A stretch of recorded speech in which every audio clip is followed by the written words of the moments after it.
मनोज जरांगे पाटील यांची बीडमध्ये आज इशारा सभा आहे। साधारणतः 2 वाजता सभेला सुरुवात होणार आहे आणि मी सध्या जिथं सभा होणार आहे तो आहे पाटील ग्राउंड, म्हणजे सोलापूर धुळे हायवे जो आहे, राष्ट्रीय महामार्ग आहे, त्याच्या बाजूला जवळपास 70 एकरचा हा परिसर आहे आणि या परिसरामध्ये मनोज जरांगे पाटील यांची सभा जी आहे, इशारा सभा ती आयोजित करण्यात आलेली आहे। आणि हा जो परिसर जर पाहिला तर हा या बाजूला जे आहे महिलांसाठी हे दालन करण्यात आलेलं आहे आणि बाजूचा जो परिसर आहे तो पुरुषांसाठी वगैरे दालन करण्यात आलं। एकंदरीत साधारणतः 8 ते 10 लाख मराठा समाज बांधव इथे येतील असा जो अंदाज आहे सध्या तरी वर्तवण्यात येतोय। मात्र हा जर परिसर पाहिला तर बाजूला जो नॅशनल हायवे आहे म्हणजे राष्ट्रीय महामार्ग आहे आणि याच बाजूला या सभेचं या ठिकाणी हे आयोजन करण्यात आलेलं आहे। एकंदरीत जे सर्व जी स्थिती आहे, जी परिस्थिती आहे ते पूर्णपणे इथले जे समन्वयक आहेत त्यांनी पूर्णपणे हाताळलेली आहे। पोलीस बंदोबस्त जो आहे तो पण देखील चोखपणे करण्यात आलेला आहे। एकंदरीत 1800 पोलीस जे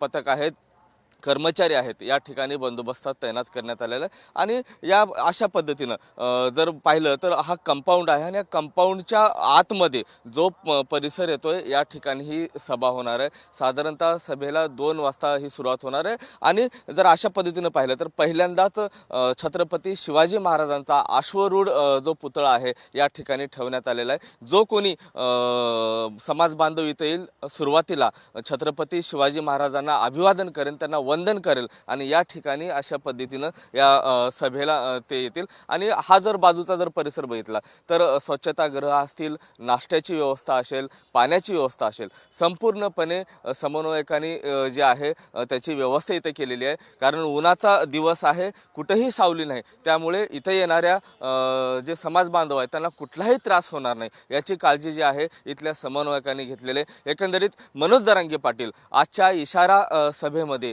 काय बोलतील हे पाहावं लागेल। आणि हा जो परिसर आहे पूर्णपणे हा जो परिसर आहे हा पाटील ग्राउंड आहे आणि याच ठिकाणी संपूर्ण जो समाज बांधव आहे इथे येणार आहे। नेमका आता जरांगे पाटील आजच्या या सभेमध्ये काय बोलतील, सरकारला जो अल्टिमेटम दिलेला आहे खरोखरच सरकारबद्दल काय बोलतील, समाजांना काय, समाज बांधवाला काय दिशा देतील हे पाहणं आता जिकिरीचं ठरणार आहे। कॅमेरा पर्सन सुशांतसह मी महेंद्र कुमार मुधोळकर, TV9 मराठी, बीड।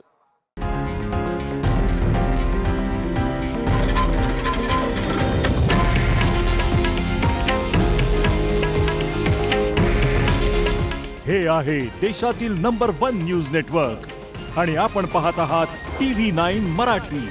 काळजी तुमची, हित महाराष्ट्राचं।